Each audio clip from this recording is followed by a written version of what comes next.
Well, hey everybody, Matt Dawson here, coming at you from the Inspire Music School Teaching Studio, and today we're going to be talking about soloing with the major and the minor scale. This comes from a question that we have posted in our Facebook group in regards to how to solo using the major and the minor scale. So I'm guessing that means the major pentatonics, the minor pentatonics, the major scale and the minor scale over backing tracks without making mistakes, and basically just making our playing sounding a lot better, which we're going to get into. You're going to want to watch to the end because I'm going to be giving you a massive one that a lot of people kind of know but ignore, and we're going to unpack that last point as well. So I'm going to give you 4 points over this, and the first point here is basically knowing your scale. Now that sounds super obvious, but you'd be surprised the amount of times that I speak to students that say, okay, I'm going to try and improvise with this scale, but they don't know the scale itself, and it's really tricky to actually pull off a decent performance or a decent improvisation if you don't know the scale.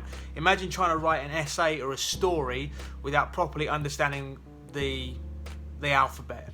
That's kind of what you're trying to do, and it can get really tricky. So knowing your scale is going to be a massive one, and knowing your scale well. So not only knowing the pattern of where your fingers need to land, but also kind of understanding the theoretical side of it, and we'll talk about that in a little bit more detail in a minute, but knowing as well like the different positions that you can play that scale in around the neck, because different positions in the neck will give you different tones and different sort of sounds. So it's worth knowing the scale the best you possibly can.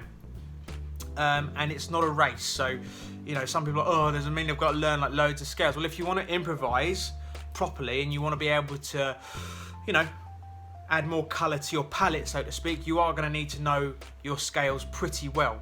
Unfortunately, yes, that does mean knowing a bit of theory.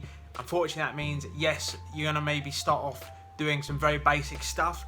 But as I've spoken about before, when it comes to music, when it comes to learning guitar and everything in between, you're going to need to start off with some real basic stuff so that you've got a solid foundation, so that you're not having gaps in your knowledge as you go down the line, because that's where a lot of guitar players fall down. Or, you know, they'll learn maybe one scale and hope that carries them through.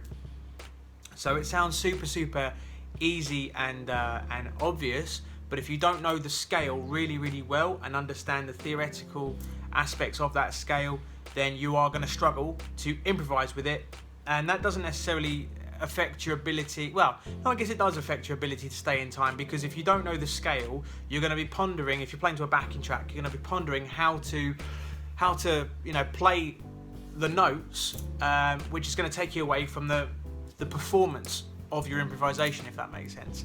So, you know, just take that off the table and just know the scale. Sit there with the scale, work it out, and work with it.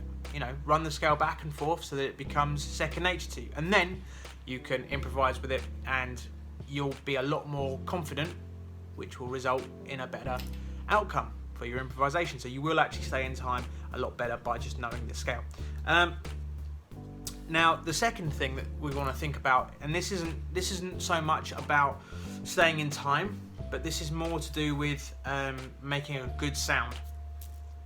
And that's considering your note choices. So whether we want to admit it or not, scales contain notes, and these notes have got certain purposes within the key. They have different sounds, they almost play a different role within the key that you're playing in, and you want to consider the notes that you're using when you're improvising. Okay, so you'll have a chord, let's just take the basic example. You'll have a chord progression that you're playing around with, and you'll have to think, okay, well, I've got this scale, and this scale will work over everything, which is good, and you know, hey presto, that's that problem solved. But if you want to take that one step further, you've got to think, okay, well, what are the chords that are being used in this backing track, or what are the chords that I'm using with my band, or what are the chords are going to be playing behind the solo that I'm trying to write. And once you know those chords, and you know the order that the chords are going to be coming in, and you're going to be thinking, okay, well, how many bars does this chord go for? How many bars does that chord go for? Then you can start to think, okay, well, what notes can I couple with that to make the solo kind of more, I guess we could say, more melodic. And if it's more melodic, again, you're going to be like, oh, this sounds great, and it's going to definitely improve your performance. So let me just give you an example. let's say we've got a chord progression that goes C, G, D. Okay, so this is the chord progression. It goes C, it goes G, and it goes D. Okay, now you're going to use a scale that has got C, G, and D in it. Okay, so just take, for example, the C major scale. Okay, really basic. At the start of each bar, so say if it goes C 2 3 4, C 2 3 4, then G 2 3 4, G 2 3 4, then D 2 3 4, D 2 3 4. Every time the chord changes, you almost want to meet that chord with the corresponding note. Okay. Now what this will do is this will actually add emphasis to that chord change, and it means that you're not just kind of playing random notes over the top of the chord change and hoping for the best result. If you're using the correct scale, you'll usually get a pretty good result, but it does mean that you'll be more in tune and locked in with what's actually going on in the background. A lot of the time we have this bad cliche that lead guitar players just kind of run away with themselves over the top of songs. And yeah, there is some truth to that, and you do hear some of that going on. But the really great solos that you'll hear, you know, if you go from throughout history and even in the modern day, the guys that are like up there as the virtuosos of the guitar in the modern day kind of scene, they're going to be the guys that are playing really locked in tight with what's going on in the background. Okay, you're not it's hard if you're writing your own song, then you are always going to be centre stage because you've written the song, you've composed everything. But if you're in the situation of like a band, or if you're playing with a backing track, it's not so much that you want to outshine everything else that's going on, but you want to add more colour to it. Okay, and that's where a lot of people kind of get it wrong. They think that it's when you add the solo is what the whole song's been building to. And yeah, sometimes you can think, it's a cracking solo and I love that solo. But the solo is another layer. Okay, so if you think of it like drums are a layer in a song, and then bass is like emphasis to the drums, it's part of the rhythm section, and then you've got chords, the actual chords and melodies of a song, and then you've got the vocal lines and the vocal melodies and the lyrics, and that's another layer to the song. And then on top of that is like the icing on the cake. It could have a cracking solo on the top. In order for that just to not sound like a big pile of mess, it needs to be somewhat tuneful. So consider that. Okay, let's just recap. Knowing the scale choices is going to be absolutely massive. So knowing what scale you should be using over the chord progression. So you're going to need to sit there and run your scales and actually learn them. And then knowing them to the point that you can pick the corresponding notes and pick good notes to use to start phrases with, to end phrases with. That's going to be a massive thing that's definitely going to help your lead playing. And the other thing that I'm going to say here, this is point number 3, is going to be starting with fewer notes. Okay, so a lot of the time is that, well, depending on what genre of music you're really into, okay, depending on what it is that you like, if you're into metal, if you're into hard rock, if you're into blues, if you're into jazz, you know, you're going to have different sensibilities when it comes to your playing style. Okay, so I'm going to use the example here of like extreme metal, okay, where there's lots of shredding going on. Now, what a lot of people will do is when they're learning metal is they'll want to go from 0 to 1,000, literally from the word go, okay? Because they're usually inspired, they're usually big fans of the music that they're trying to play, and they're inspired to, you know, emulate that style of music. And I definitely fall into that category when I was learning, and I ended up with some pretty sloppy bad habits when it came to my playing, which lasted a really long time. But one of the things I would say is, okay, so we've considered what scale we're going to use. We've considered the chords that are being played and the notes that we should be using. Now we want to be thinking about just our accuracy. Your accuracy is going to be massive. So what I always say is start with fewer notes. Maybe pick 1 octave. So if you think of a grouping of 8 notes within your scale, start with maybe the first 8 notes and just play around with that, and then go on from there. Don't try and say, right, well, I've got 24 frets of absolute shreddery madness, and shreddery madness, good God. But I'm gonna try and use every note I can as fast as I can, and let's just hope for the best. That's not going to be what you want to do. because you're still going to be a bit Bambi on ice. You're still going to be trying to work with it. You're still going to be forming ideas. You're still going to be getting to grips, quite literally, with the scale.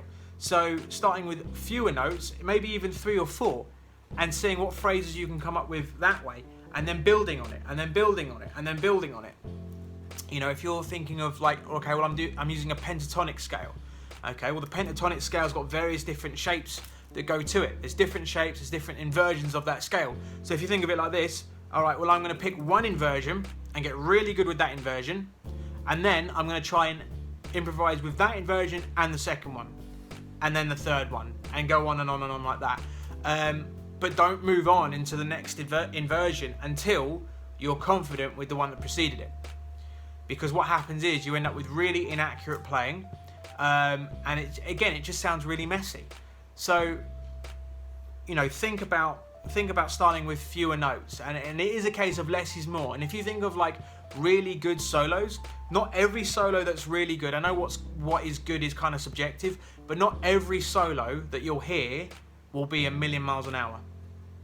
There are some really good melodic solos that are made out of very few notes, or there'll be really memorable lines in solos that have got very few notes. In fact, every solo that you can kind of sing to yourself in your head accurately will have less notes in it. Okay, there might be fast passes in between these big kind of booming phrases, but they will usually contain fewer notes to add emphasis to the phrase, because you can't emphasize really quick 16th notes. You can't emphasize those because they're too quick. So less is more. Less is more is a really big thing when it comes to playing the guitar. Get good at, we've spoken about this before, get good at one thing and build on it. Don't try and learn everything at the same time. Learn one thing. So if it means, okay, I'll use the pentatonic as another example. The pentatonic is the prime one that most people want to get tearing into. I'm going to learn one inversion, and I'm going to get really good at that inversion. And I know that there's other inversions, but I'm going to just use one and get really good at it and get confident with it. And then I'm going to work on the second inversion and try and clad that together with the first inversion and see how we go. If you try and use all of them at the same time, you're going to go nowhere very fast. So, as I said at the beginning, the fourth one that I wanted to give you is the one that kind of blows everything out of the water and is the one that most people know about, but no one really realizes the importance of it and no one really likes it, but it is very important. So if you found this useful, for those of you that are watching this back on the replay, please give it a thumbs up, and if you're watching this back on YouTube, please let us know. Leave a comment in this comment section below about how this has helped you, and leave us a thumbs up as well. But the fourth point is going to be using a metronome. Yes, using a metronome. A metronome I always consider to be like an honest friend. Like, we've maybe had friends in the past that are just a bit too honest. You know, a bit too honest about your choice of clothing for that day. Or maybe you've not exactly said the best thing or done the best thing, and they've just been a bit too brutal with kind of their friendly feedback. And the metronome is often, like, as guitarists, our honest best friend, because when we're locked in and we're playing in time, the metronome is kind of just there ticking away in the background.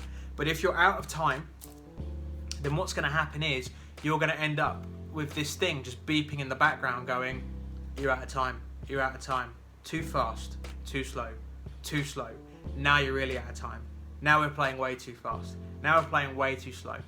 How long is it going to be until we get back in time? And that gets really frustrating. So what everybody does is they just turn the metronome off. And if you turn the metronome off, yes, you'll always be in your time, okay, in your sense of time. But when you try and put that in with like a song or in a band situation, or you're jamming with a backing track, you're not going to be able to play that well, because the backing track is recorded 9 times out of 10 to a metronome. The song that you're listening to, be it on your phone or you know, even if you're in a restaurant, you know, and they've got music playing, that music will be recorded to a metronome. So I always say to people that, especially when I've got beginners that come and see me and they say, well, we want to get really good at playing songs. Okay, I say, okay, the best thing that you can do is learn to play with a metronome. Because if you get really good at playing with a metronome, all the songs that you'll like are 9 times out of 10 recorded to a metronome. Okay? 9 times out of 10 that is going to be the case. Somewhere along the line, a metronome will be used. And if you want to have great song playing foundation, being able to play in time is going to be absolutely key. Okay? Now, if we revert that back to point number 1, when I said about running your scales. If you run your scales to a metronome, you develop this hand technique and this hand's technique. So your fretting hand and your picking hand. Okay?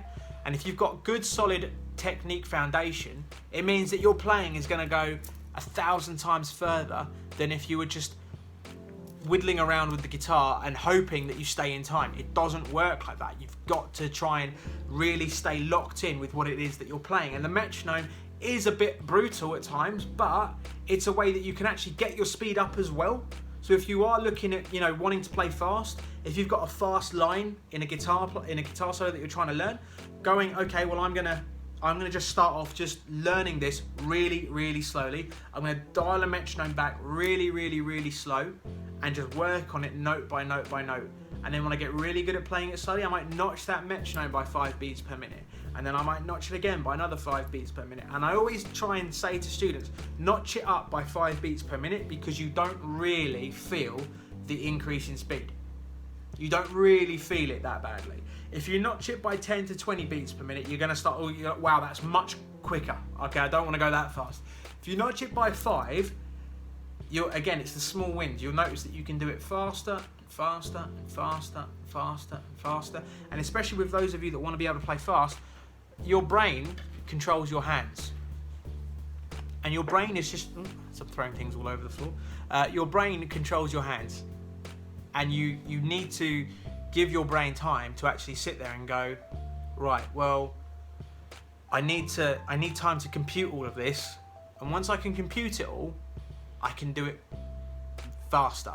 But unless I can really sit down and kind of digest this information, we're not going to go anywhere. Okay, so the metronome is good for a few different reasons. It's going to definitely improve your ability to play in time. It's going to make all your songs sound absolutely, 1,000 times better. And it'll also allow you to play faster. Okay, but it does mean that you need to play slower to play faster, which is kind of countercultural when you think about it. Most people equate progress with being able to do something faster and at more accelerated paces.